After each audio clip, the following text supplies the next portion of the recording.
Imagine a man who, despite being crippled in his youth, rose to become one of the most feared and ruthless conquerors the world has ever known. A man who built an empire that stretched from the Indus River to the Mediterranean Sea, who struck terror into the hearts of kings and emperors. This is the story of Taimoor Lang, also known as Timur Lang.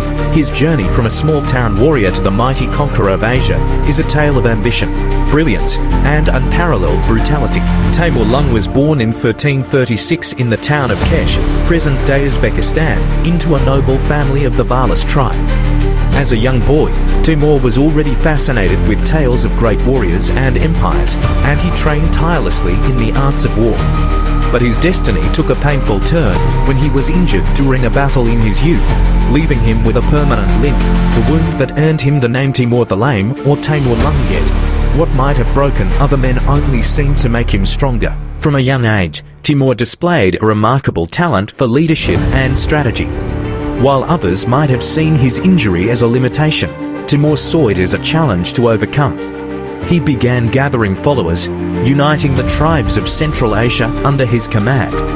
He proved to be a brilliant and ruthless military leader, using both his tactical genius and overwhelming force to conquer those who stood in his way.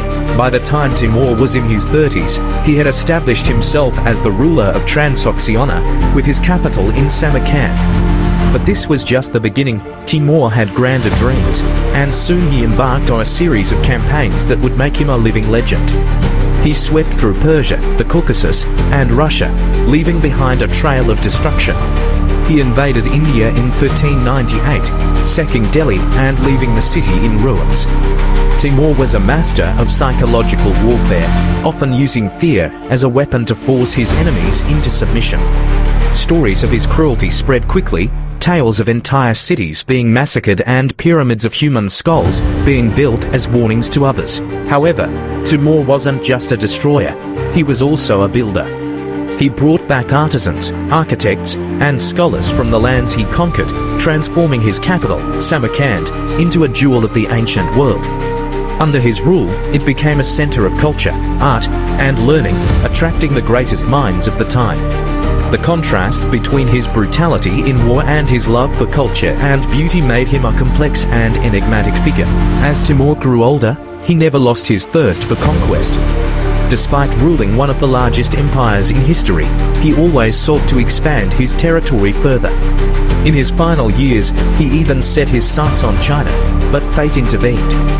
In 1405, as he began his campaign towards the Ming dynasty, Timur fell ill and died, never achieving his ultimate dream of conquering China. With his death, the empire he had built began to fragment and eventually collapsed, but his legacy endured. Taimoor Lung was a man of contradictions, a ruthless conqueror who could also be a patron of the arts, a visionary who could be both a destroyer and a creator. He built an empire through sheer force of will, leaving behind a legacy that still echoes through the pages of history. His story serves as a reminder of the incredible heights that human ambition can reach and the devastating consequences that often accompany it. Taimoor Lung's life was a testament to the power of determination, showing that even a man with a limp could shake the world.